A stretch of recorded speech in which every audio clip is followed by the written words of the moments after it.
जय हिंद। श्रीला प्रभुपाद की जय। आज इस वीडियो में श्रीमद् भागवत गीता के पहले अध्याय के पहले श्लोक के बारे में बात करेंगे।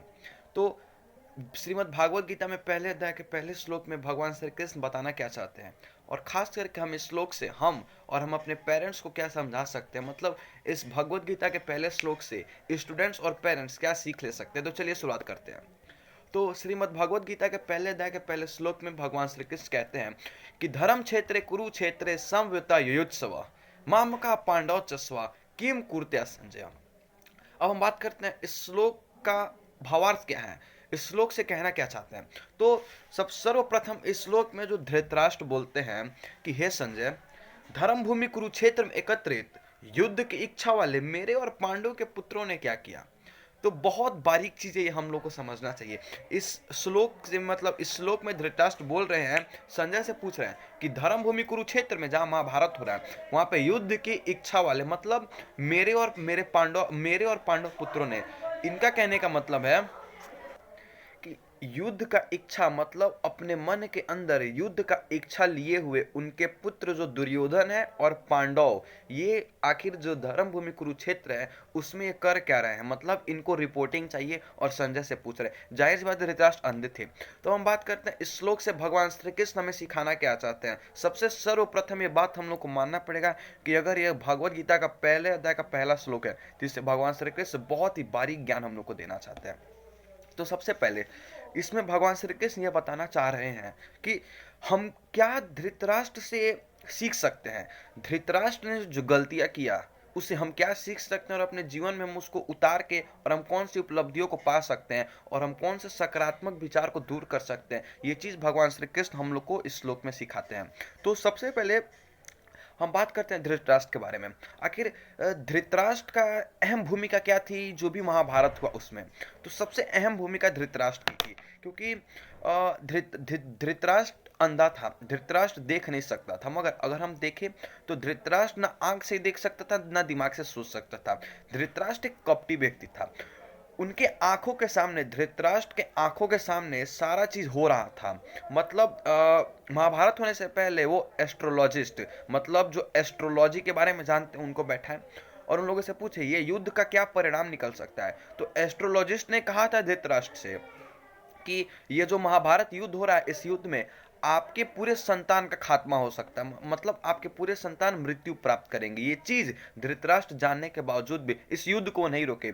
असल बात यह है कि धृतराष्ट्र राजा थे, सिंहासन के राजगद्दी पे बैठे, तो उनका ये बहुत अहम रोल बनता। अगर वो चाहते तो महाभारत को रोक सकते थे, मगर उन्होंने नहीं रोका। इससे हम ये सीख सकते हैं कि हमारे आंख के सामने जो भी गलत चीज हो रहा है, धृतराष्ट्र के आंख के सामने जो भी गलत चीज हुआ, धृतराष्ट्र उसके प्रति आवाज नहीं उठाए थे। धृतराष्ट्र ये सब चीज सुनते गए, धृतराष्ट्र सीखते गए। मतलब उनके आंखों के सामने जो भी पासा खेला जा रहा था, जो भी अधर्म काम हो रहा था, धृतराष्ट्र उसको रोके नहीं, जबकि वो महाराजा थे और वो चाहते तो रोक सकते थे, मगर धृतराष्ट्र नहीं रोके।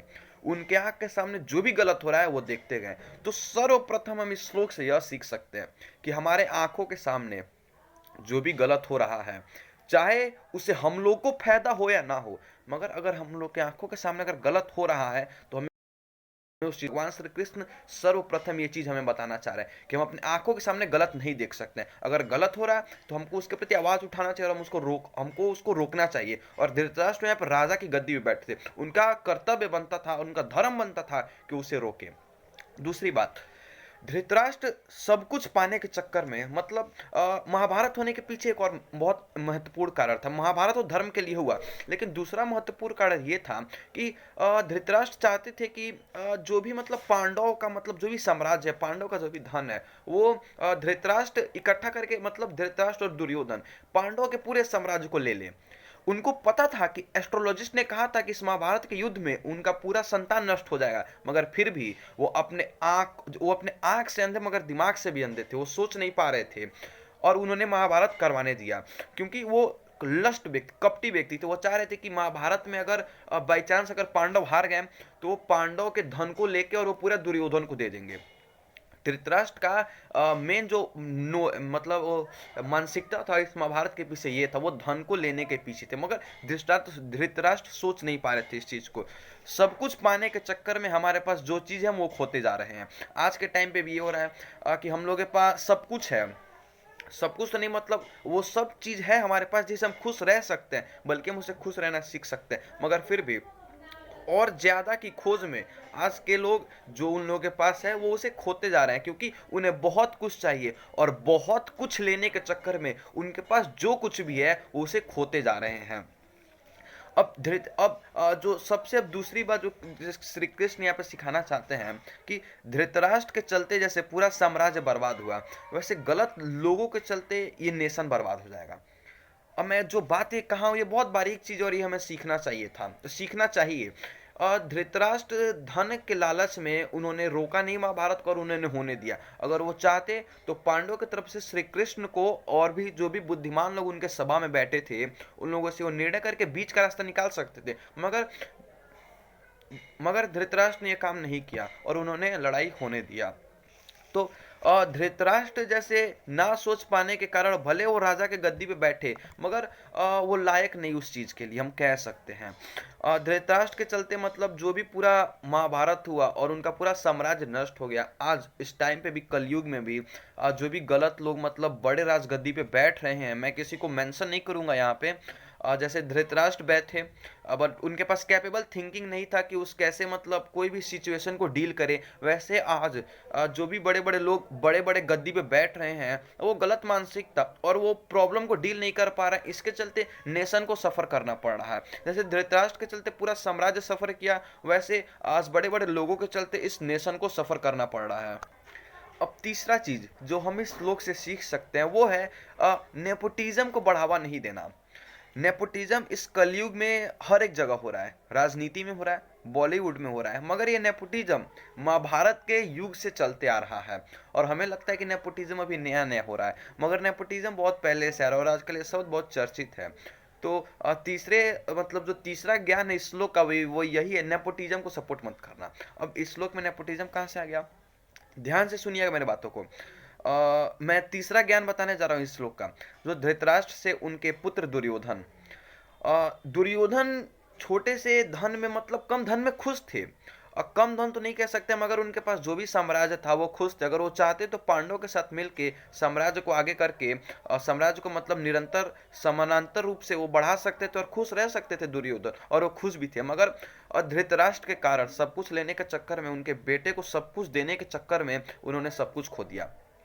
तो यहाँ पे जो धृतराष्ट्र से जो राजा बैठे थे महाराजा की गद्दी पे, वो नेपोटिज्म को बढ़ावा दिए। वो अपने बेटे दुर्योधन को हर एक चीज में आगे करना चाह रहे थे कि मेरा पुत्र हर एक चीज में आगे होगा, धन में मेरा पुत्र आगे होगा, हर एक चीज में मेरा पुत्र आगे होगा। यहाँ पे नेपोटिज्म को सपोर्ट किए, मतलब जो उसके लायक नहीं है हम उसको आगे बढ़ाते जा रहे हैं। यहाँ पे अब पेरेंट्स के लिए बहुत इंपॉर्टेंट बात कहना चाहूंगा कि इस श्लोक से पेरेंट्स बहुत कुछ सीख सकते हैं।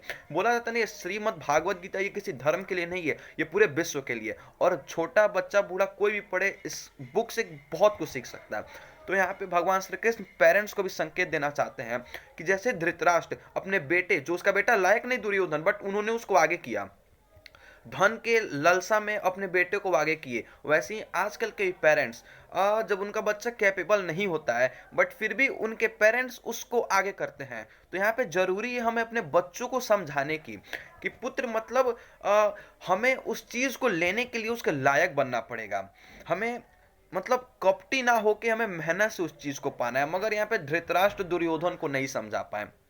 दुर्योधन अधर्मी होते जा रहा था, दिन पे दिन अधर्म वाला कार्य करते जा रहा था, मगर धृतराष्ट्र एज अ पेरेंट्स और एज अ किंग उस साम्राज्य के राजा थे और वो दुर्योधन के पिता थे। उनका परम कर्तव्य बनता था कि वो अपने बेटे